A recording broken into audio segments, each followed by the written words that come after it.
자, 하나님 말씀입니다. 요한복음 21장 15절에서 17절을 봉독해 주시기 바랍니다. 그들이 조밥 먹은 후에 예수께서 시몬 베드로에게 이르시되 요한의 아들 시몬아 내가 이 사람들보다 나를 더 사랑하느냐 하시니 이르되 주님 그러하나이다. 내가 주님을 사랑하는 줄 주님께서 아시나이다. 이르시되 내 어린 양을 먹이라 하시고 또 두 번째 이르시되 요한의 아들 시몬아 내가 나를 사랑하느냐 하시니 이르되 주님 그러하나이다. 내가 주님을 사랑하는 줄 주님께서 아시나이다. 이르시되 내 양을 치라 하시고 세 번째 이르시되 요한의 아들 시몬아 내가 나를 사랑하느냐 하시니 주께서 세 번째 내가 나를 사랑하느냐 하심으로 베드로가 근심하여 이르되 주님 모든 것을 아시오매 내가 주님을 사랑하는 줄을 주님께서 아시나이다. 예수께서 이르시되 내 양을 먹이라. 아멘. 내가 주님을 사랑하나이다입니다. 부활하신 주님이 죄책감에 빠진 베드로를 찾아가십니다. 새벽녘 닭이 울 때마다 베드로는 주님을 배말한 기억 때문에 괴로웠을 거예요. 그러나 동시에 그 기억은 좌절의 탄식만으로 멈춰 있지는 않았습니다. 오히려 그를 새롭게 만드는 희망의 다짐으로 결단하는 계기가 되었습니다. 왜 그렇게 생각할 수 있습니까? 스스로 죽음을 택한 가룟 유다와 베드로는 달랐습니다. 그는 살아서 예수님을 다시 만났습니다. 그리고 예수님으로 인해서 회복을 경험합니다. 회복. 오늘 이 시간에 그 과정을 살펴보려고 하는데 우리의 삶도 베드로처럼 뒤엉켜 있을 때가 있습니다. 그죠? 특별히 인간관계 속에서 그럽니다. 그렇게 사랑하던 부부도 다투고 싸우며 내가 왜 이 사람하고 함께 살아야 되나. 결혼하신 분들 이런 생각 안 한 사람들 한 사람도 나머지는 여러분이 얘기하시기 바랍니다. 한 사람도 없을 거라는 생각을 합니다. 어쩌면 내가 낳은 자식인데도 마음이 들지 않을 때도 있어요. 부부 사이가 멀어지고 부모와 자녀 관계가 틀어질 때가 있습니다. 때로는 친구들, 이웃과의 갈등도 있습니다. 우리는 그동안 과정을 어떻게 밟아왔는지 예수님을 통해서 베드로가 회복되는 장면은 우리가 아주 신선한 모습으로 다가옵니다. 그 전에 베드로는 얼마나 낙심했을까요? 다른 사람들은 예수님을 버려도 자신만은 결코 나 주님을 버릴 수가 없어. 난 죽더라도 버릴 수가 없어. 그렇게 큰 소리 치고 주님을 따라가겠다고 다짐했던 베드로입니다. 그런데 하루가 채 지나기도 전에 주님을 모른다고 했고 한 번이 아니라 세 번씩이나 주님을 부인한 베드로였습니다. 그는 스스로가 너무 부끄러워서 바깥으로 나가서 대성통곡했다고 성경은 증언하고 있습니다. 그는 자기 자신에게 실망했을 거예요. 여러분, 나에게 내 자신에게 실망 안 한 사람들 있을까요? 실망해요. 아유, 도대체 왜 그러니? 내 스스로가 그럴 때가 있어요. 그래서 예수님이 못 박혀 죽으신 예루살렘에 머물 수가 없었습니다. 이제 어떻게 할지 또 무엇을 하며 살아갈지를 갈등하면서 고향 땅인 갈릴리로 돌아와 물고기를 잡고 있는 모습이 오늘 21장의 1절부터 보면 쭉 나와 있습니다. 특히 21장은 부활하신 주님과 제자들이 다시 만나는 장면인데 누구보다 베드로와 만남은 굉장한 사건으로 우리에게 다가옵니다. 예수님은 희망을 잃어버린 낙심하고 절망한 좌절한 베드로를 찾아오셔서 마치 그를 회복시키시기로 작심한 것 같습니다. 자, 베드로가 회복되는 과정을 세 단계로 한번 살펴보겠습니다. 첫 번째, 부활하신 주님 베드로와 식탁 교제를 나눕니다. 부활하신 이 주님이 베드로를 만날 때 제일 처음 한 일이 무엇이었다는 것입니까? 만나서 먹었습니다. 먹고 마셨습니다. 즉 식탁 교제를 하셨습니다. 오늘 본문을 보면 제일 먼저 눈에 띄는 구절이 15절입니다. 15절을 한번 읽어주시기 바랍니다.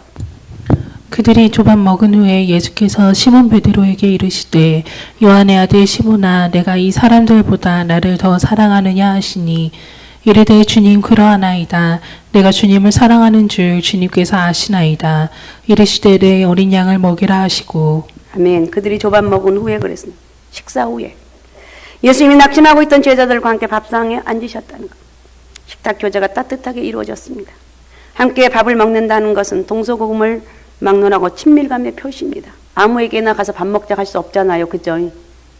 그러나 이제 좀 알고 뭔가 얘기하시고 더 가까이 지나고 싶으면 지연아 우리 가서 밥 한 끼 먹을까? 이렇게 얘기. 이게 친밀한 표지입니다. 서로 만나 교제하고 소통하겠다는 표지가 먹고 마시는 거예요. 그동안 제자들과 함께 나눴던 식탁 교제를 마지막 순간에도 주님은 제자들과 함께 하셨습니다. 또한 예수님의 별명이 여러분 먹고 마시는 자라는 별명 이런 뜻이래요. 나가 예수님과 함께 식사를 나눈 사람들은 하나님 나라의 초대를 받은 사람입니다. 예수님이 죄인들과 세리와 함께 식탁 교제를 나눌 때 그분을 잘 모르는 사람들은 비난을 했습니다. 왜 죄인들과 함께 먹고 마시냐고 이렇게 비난을 합니다. 하지만 주님 하나님 나라를 식사 공동체로 잔치 공동체로 알려주었습니다. 그래서 성경을 보면 예수님 무리 5천여 명과 함께 같이 먹고 나누는 장면을 우리가 볼 수 있습니다. 더 놀라운 점은 우리가 마지막 날 하나님 나라 가게 될 때도 하나님의 어린 양이 혼인잔치라 말하고 있죠. 혼인잔치. 여기도 먹을 것이 준비되어 있는 것.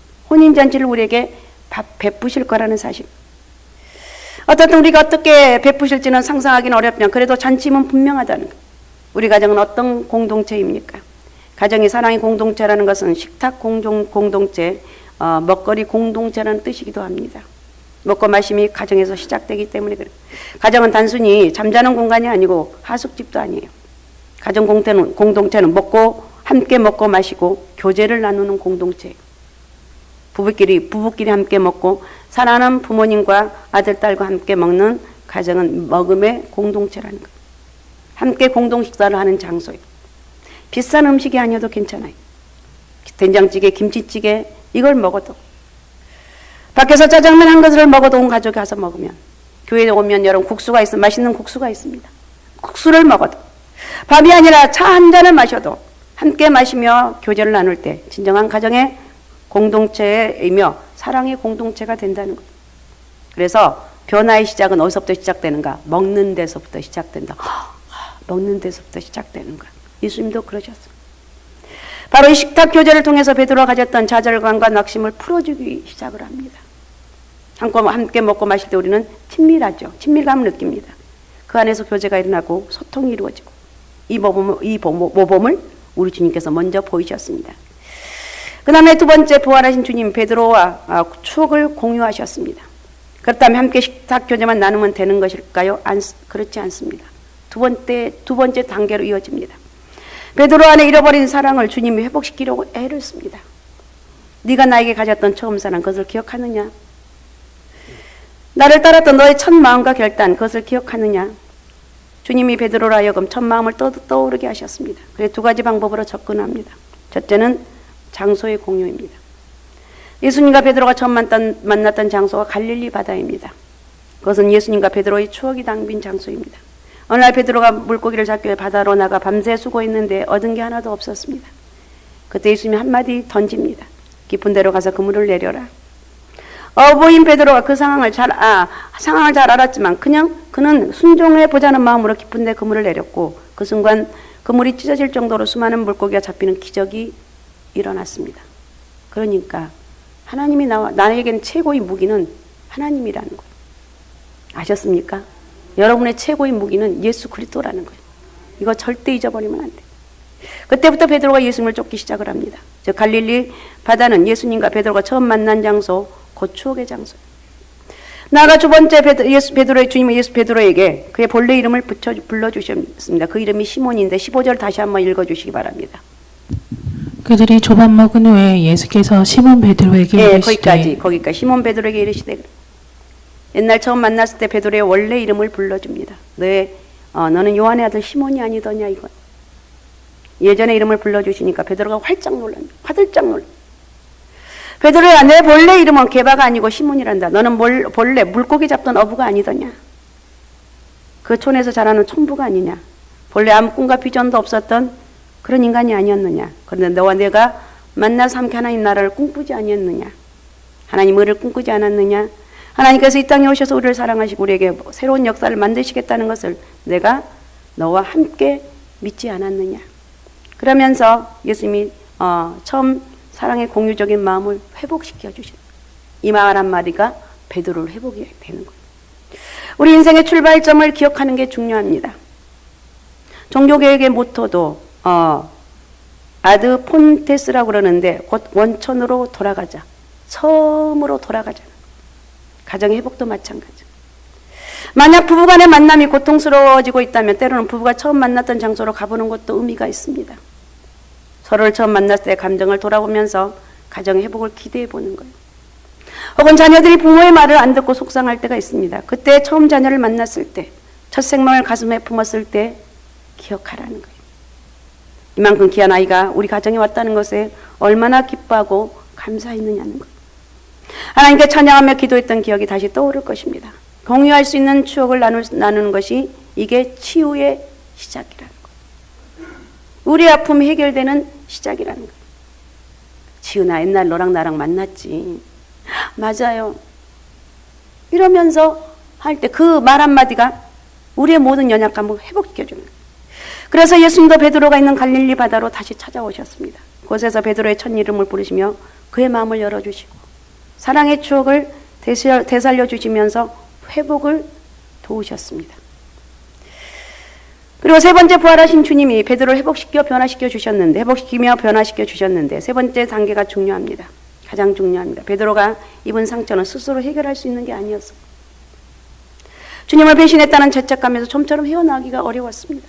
3년 동안이나 따라다닌 예수님을 버린 자신을 용서할 수가 없었습니다. 그런 베드로를 예수님이 친히 안아주셨습니다. 그의 상처를 싸매주시며 치유하셨습니다. 그리고 예수님은 베드로의 배신의 언어를 사랑의 언어로 바꾸기 시작을 합니다. 베드로는 3번의 거절과 거부, 배신의 언어를 쏟아냈습니다. 나 주님을 모른다고, 나 알지 못한다고 저주까지 일삼으면서 배반의 언어를 뱉어냈습니다. 하지만 주님은 그 언어를 뒤집었습니다. 네가 나를 모른다고? 그렇다면 3번 나를 향해 다시 사랑의 고백을 할 수 없겠니? 마치 이렇게 말씀하시는 것처럼 3번 연속해서 베드로에게 질문하시면서 그의 대답을 듣기를 원했습니다. 17절 한번 읽어주시기 바랍니다. 세 번째 이르시되 요한의 아들 시몬아 내가 나를 사랑하느냐 하시니 주께서 세 번째 내가 나를 사랑하느냐 하심으로 베드로가 근심하여 이르되 주님 모든 것을 아시오매 내가 주님을 사랑하는 줄을 주님께서 아시나이다. 예수께서 이르시되 내 양을 먹이라. 아멘. 첫 번째, 두 번째, 세 번째 다 똑같이 질문하셨어요. 그중 첫 번째가 가장 비교적 강하다고 할 수가 있는데 내가 이 사람들보다 나를 더 사랑하느냐. 바로 첫 번째 이렇게 말했어요. 15절에 이렇게 질문하신 다음에 내가 나를 사랑한 두 번째 이렇게 물으십니다. 얼마 전 주님을 모른다고 부인했던 베드로의 죄책감과 좌절감을 지켜주시기 위해서 그 억압으로 또 베드로를 해방시켜 주시려고 던지는 예수님의 물음입니다. 주님은 이전에 비교를 일삼던 베드로를 해방시켜 주시기를 원했습니다. 이전에 베드로가 어떻게 비교를 했습니까? 다른 사람 다 버릴지라도 나는 주님을 따르겠습니다. 저 사람과 나하고는 비교가 안 됩니다. 비교한 자체가 아닙니다. 주님 저들하고 나를 비교하지 마세요. 나는 내 인생의 모든 것을 주님께 걸었습니다. 베드로는 이런 표현을 자주 했습니다. 그런데 정작 자신이 그런 결단을 하지 못합니다. 그러다 주님이 물으신 거예요.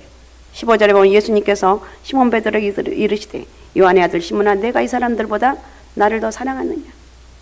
그러니까 내가 이 사람들이 나를 사랑한 것보다 더 사랑하느냐. 내가 옛날에 그렇게 말했지 않느냐. 이 사람들은 다 예수님을 떠나가도 나는 절대 안 떠나가겠다고 그렇게 말하지 않았느냐. 그것이 진짜냐? 아니면 이 세상에 있는 모든 것보다 내가 너에게 첫 번째냐. 다른 어떤 것보다 내가 내게 우선순위냐. 이런 질문을 주님이 베드로에게 던집니다. 아마 이전에 베드로였다면 이렇게 대답을 했을 것입니다. 예수님 그런 말씀하지 마세요. 내가 누구보다 주님을 더 사랑하지 않습니까? 내가 주님께 모든 걸 바치지 않았습니까? 나만한 제자가 어디가 있습니까? 자신만만했던 베드로인데 하지만 이제는 자신의 약점과 문제를 너무나 잘 알게 되었습니다. 자신의 결심이 얼마나 빨리 무너지는가도 알게 되었습니다. 위기가 닥치면 사람들은 참 비겁해지고 치졸해지. 이게 바로 우리들의 모습이에요. 절대 누구나 마찬가지. 그래서 그가 대답할 수 있는 대답은 한 가지예요. 내가 주님 그렇습니다. 내가 주님을 사랑하는 줄 주께서 아시나이다. 다른 말 할 수가 없습니다. 21장 15절에 보면 내가 주님을 사랑하는 줄 주님이 아시나이다. 이 구절에도 주님이 3번이나 주님, 주님, 주님. 베드로의 심정입니다. 그가 변화되고 있습니다. 이전에 베드로는 자신을 앞세웠습니다. 자신이 할 수 있다고 자신만은 주님을 버리지 않는다고 다른 사람들은 주님을 버려도 나는 그렇지 않을 거라고 하지만 이제는 그는 대신 자기 자신 대신 주님을 부릅니다. 이 호칭을 각절해서 3번씩이나 반복하는 베드로. 내 자신 중심의 신앙에서 예수님 중심의 신앙으로 베드로가 변화하고 있습니다. 부활하신 주님이 베드로에게 사명을 허락합니다. 우리도 베드로와 마찬가지. 세상에 향해 나갔다가 주님 앞에 돌아와 너무 내 마음이 냉랭하고 힘들어서 하나님을 떠났던 내가 돌아와서 하나님께 예배를 드립니다. 예배 드릴 때 주님이 우리를 초청하셔요. 나와 함께 먹고 마시자. 나를 먹고 마셔라. 이러면서 우리에게 성찬도 있고 말씀을 펴서 읽고 듣는 거예요. 예수님과 우리가 말씀의 잔치를 함께 참여하는 거예요. 주님과 사랑의 교제를 나누며 영적인 식탁 교제가 이루어지고 있습니다. 그 가운데 내가 하나님의 말씀을 들으면서 영적인 교제를 하면서 생각할 것은 내가 잘못했던 것들, 부족했던 것들, 죄지었던 것들을 주님 앞에 다 토해내는 것. 이것이 뭐냐? 회개예요. 거기서부터 사랑이 회복이 시작됩니다. 회개가 사랑의 회복의 시작이에요. 주님께서 우리의 진솔한 고백을 들으시고 우리를 회복시키기 시작하셨습니다. 그 가운데 우리도 베드로처럼 고백하게 될 것입니다. 주님, 제가 주님을 사랑하는 줄 주님께서 아십니다. 내가 비록 세상에 나갔을 때 실수를 했습니다. 주님을 모른 척 했습니다. 내 욕심대로 살았습니다. 하나님의 눈에 죄송스러운 일들을 행한 적이 있습니다. 그러나 이제 두 손 들고 주님 앞에 나왔습니다. 여전히 부족하지만 나는 여전히 부족하지만 주님, 제가 주님을 사랑합니다. 이 사랑한 마음을 주님이 아시지 않습니까? 저의 실패도 아시지만 저의 사랑도 알고 계시지 않습니까? 베드로가 사랑 고백을 했을 때 치유와 용서의 축복이 허락되었습니다. 그리고 그때 주님이 베드로에게 사명을 막 허락하셨습니다. 베드로의 사랑 고백을 들으신 주님께서 반복적으로 그에게 하시는 말씀입니다. 15절 중에 일부를 보면 이르시되 내 양을 먹이라. 이 말은 무엇입니까? 이 사랑 고백이 있은 후에 무엇이 보이기 시작합니까? 그동안 자기만 보였어요. 베드로는. 나같이 잘한 사람 어디가 있어? 가끔가다 저도 그럴 때가 있는 것 같아요. 나같이 이렇게 신실한 사람이 어디 있어? 천만의 말씀인데도 이렇게 어리석어.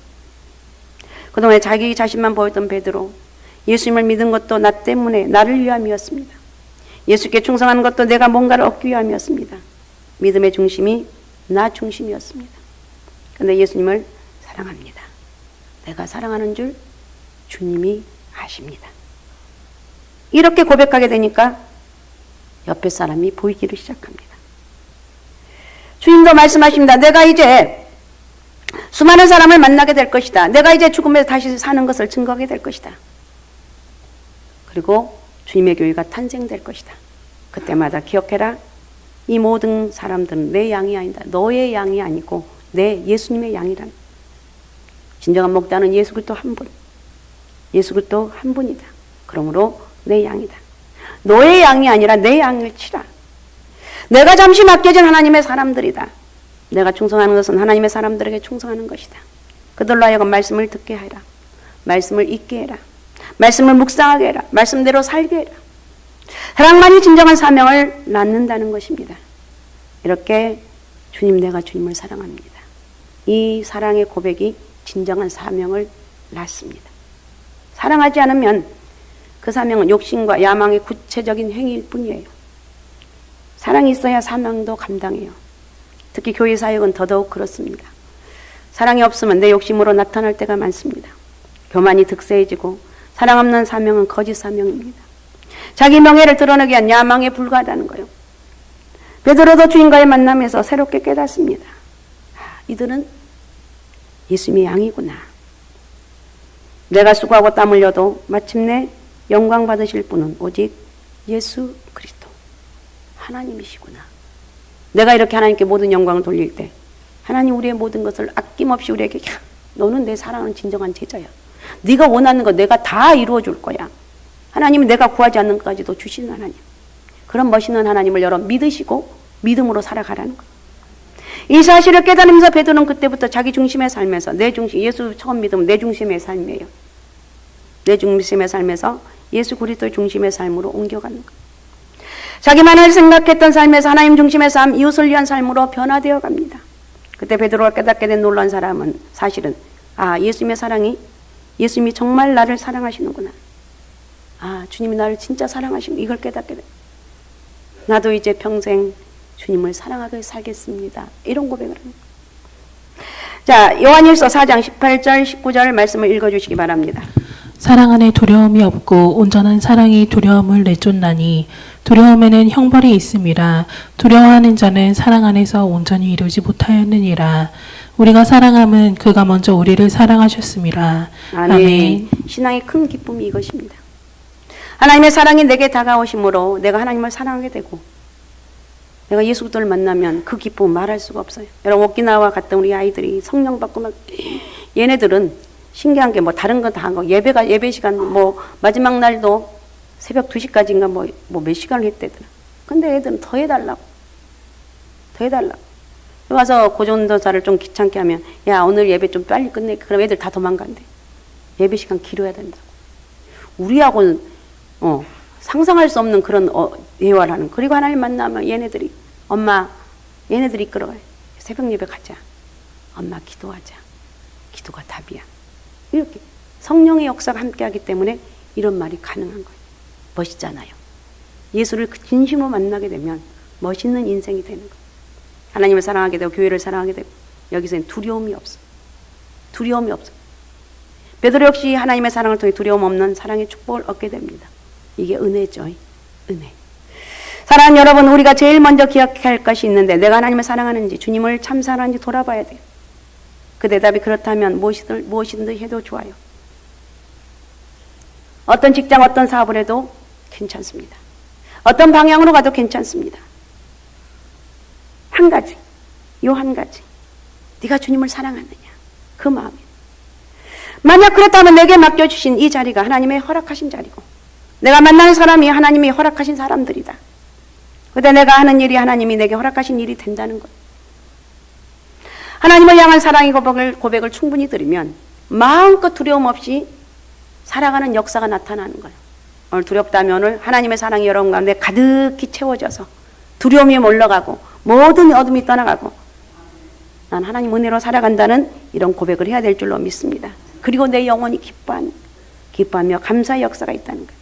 그리고 우리 주님은 내게 새로운 사명을 맡겨주실 것이고 내가 어떤 일을 해도 지치지 않아요. 주일에도 지치지 않아요. 더 하고 싶어요. 자, 이런 영적인 은혜가 회복되고 성령이 일하시는 여러분 삶이 되시기 바라고 성령이 일하시는 우리 2부 예배드리는 여러분들이 되시기 바라고 성령이 일하시는 하나님의 축복이 여러분 가운데 있으시기 바랍니다. 오직 예수, 오직 믿음, 오직 성령 충만함으로 이 놀라운 축복을 삶에서 경험하며 살아가는 주님의 귀한 자녀들이 되시기 바랍니다. 이런 축복이 있으시기 바랍니다. 자, 오늘 이 말씀을 생각하면서 우리 같이 한번 기도하겠습니다. 내가 주님을 사랑하나이다. 내가 다른 말 할 게 없습니다. 나 주님을 사랑합니다. 그것도 우리 주님이 마음을 주셔야 되겠지만 주님 혹시 이렇게 우리에게 도전하고 있다면 주님 제가 늘 넘어지고 부족해도 난 주님을 사랑합니다. 이런 고백하면서 성령 하나님 내가 이 마음을 잃어버리지 않게 도와주시고 끝까지 믿음으로 승리하는 복된 축복의 삶이 되게 도와주옵소서. 자, 우리 시간에 주여 3번 부르고 우리 같이 통성으로 같이 기도하겠습니다. 주여 주여 주여